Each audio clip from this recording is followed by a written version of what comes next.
Oi gente, eu sou a B, eu sou estudante do primeiro período de Ciências Sociais na Unicamp e eu vou ministrar para vocês a disciplina de Sociologia juntamente com o Ed. Um beijo, Ed. E na aula de hoje a gente vai falar um pouquinho sobre Émile Durkheim.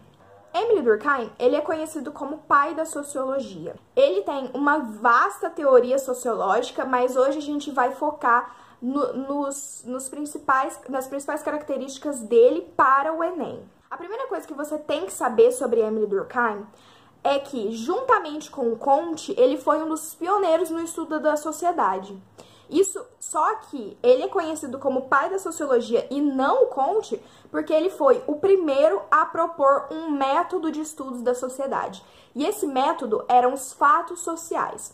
Fatos sociais são acontecimentos, são fenômenos sociais que acontecem na sociedade. São aquela ali, tudo que é imposto para você, tudo que acontece ali, são fatos sociais. E a primeira coisa que Émile Durkheim diz sobre fatos sociais é que você tem que analisá-los como coisas.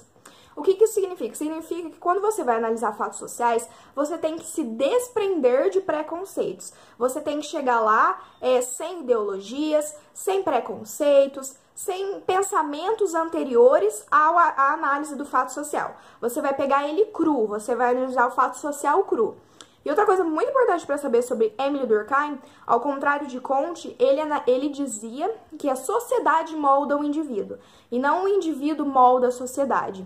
Isso significa que quando você nasce, já existe a religião que você vai seguir, já existe a escola que você vai estudar, já existe os times de futebol que você vai torcer, tudo já existe, tudo é anterior a você. Então a sociedade vai te moldar de forma que você se torne o indivíduo que você é hoje e que você vai ser nos próximos anos, nas próximas décadas. Isso de a sociedade moldar o indivíduo faz com que o Émile Durkheim crie a nomenclatura da sociedade como organismo vivo. Ele diz que a sociedade é um organismo vivo.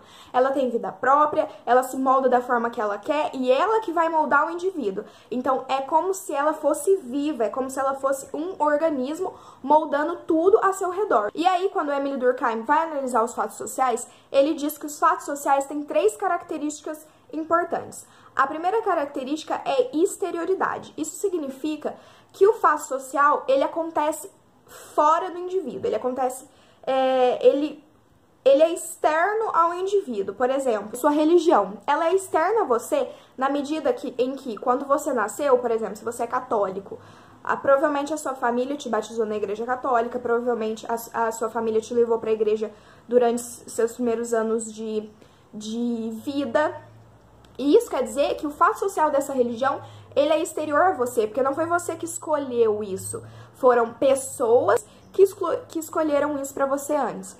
E aí, ele é exterior até o momento que você perceba que você pode mudar isso. Por exemplo, quando você fica mais velho, você pode escolher mudar de religião, você pode escolher ser ateu, esse tipo de coisa. Então, é nessa medida que o fato social é exterior ao indivíduo. Ela acontece independente do que você quer ou não. Ele é exterior, ele acontece fora de você. A segunda característica dos fatos sociais é a generalidade. A generalidade significa que os fatos sociais são gerais. Ele vai acontecer com todos, em toda a sociedade. Vai acontecer aqui, ali, lá, em tudo. Ninguém vai ficar de fora da ação dos fatos sociais. Então, ele é geral, acontece com todos, em toda a sociedade. E a terceira característica do fato social é coercitividade. O que significa coercitividade? Significa que o fato social, ele te coage a você praticá-lo. Por exemplo, esse é um exemplo clássico que eu adoro falar, é depilação. Ela te coage, ela analisada como um fato social, ela te coage na medida em que você acha que você se depila porque você gosta. Você acha que você se depila porque você acha bonito. Você acha que você se depila porque você se sente melhor. Mas não é verdade, foi a sociedade, a depilação é um fato social que ela faz com que você queira se depilar porque você acha que é você que quer, mas não é você que quer. É porque ela te coagiu a acontecer. Se você não se depilar, você vai ser tida como feia, você vai ser tida como suja, vai ser tida como falta de higiene. Então, Essa é a medida. O fato social, ele te coage, faz com que você ache que você tá fazendo aquilo porque você quer, mas você não tá fazendo aquilo porque você quer. É como o Ed disse na outra aula. Ele começou perguntando, você gosta do que você gosta porque você gosta ou porque alguém mandou você gostar? É muito isso. Os fatos sociais, eles te coagem, fazem com que você faça aquilo sem saber que não é você que quer, e sim os fatos sociais que te obrigaram a fazer aquilo. Além disso, Durkheim também procurou analisar as relações sociais, as relações entre os indivíduos, como os indivíduos se comportam entre si um para com o outro. E para isso, ele analisou dois tipos de sociedades, a solidariedade mecânica e a solidariedade orgânica. Na solidariedade mecânica, ela acontece dentro de sociedades mais antigas, sociedades ditas primitivas, que hoje você não pode falar primitiva porque é preconceito, é racismo, então você não pode falar primitiva. São as sociedades mais antigas, são as sociedades não capitalistas. Por exemplo, os genos na Grécia Antiga eram um tipo de solidariedade mecânica.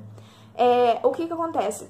As pessoas são mais próximas, elas têm um sentimento de coletividade, elas gostam de estar sempre juntas, geralmente vai ter um ancião que as pessoas respeitam, vai ter uma seita, uma religião em comum, por exemplo, nas tribos indígenas.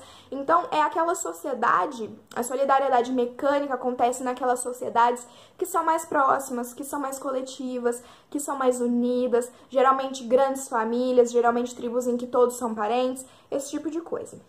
E a solidariedade orgânica é a que acontece hoje na nossa sociedade capitalista. Na solidariedade mecânica, na solidariedade orgânica, você vai ter um maior sentimento de individualidade, um maior sentimento de individualismo. Por exemplo, eu tô aqui falando pra vocês e eu não sei quem são vocês que estão me assistindo e provavelmente vocês não sabem quem sou eu na minha raiz, na minha essência. E isso dá um sentimento de individualidade, cada um por si e Deus por todos.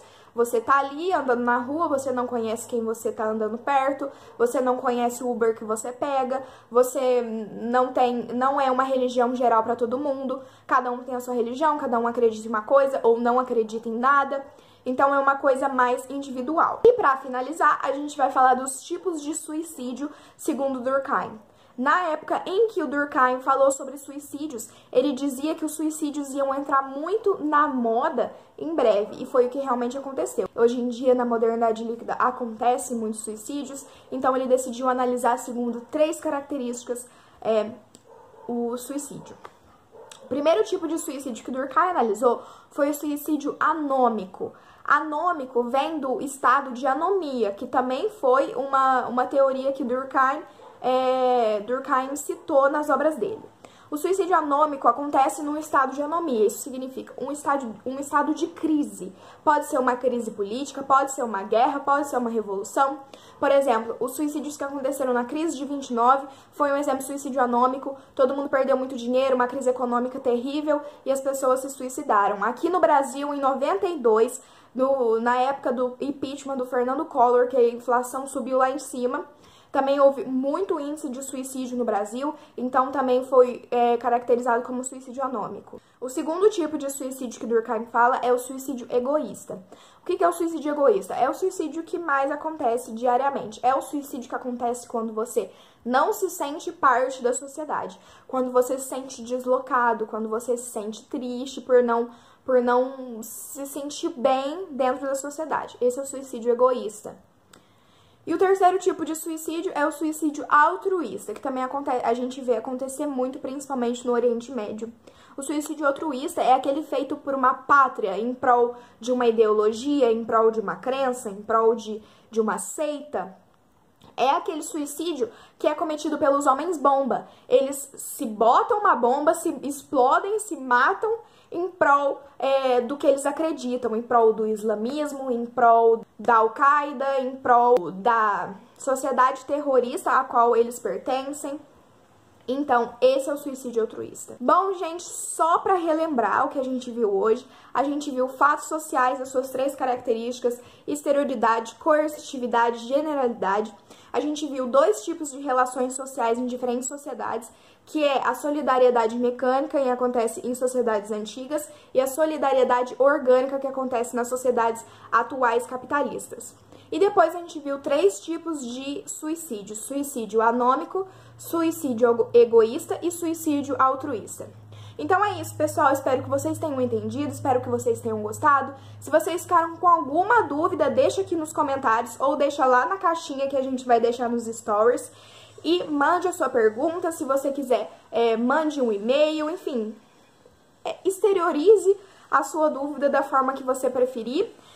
Eu espero vocês na próxima aula. Uma boa semana para vocês e um beijão!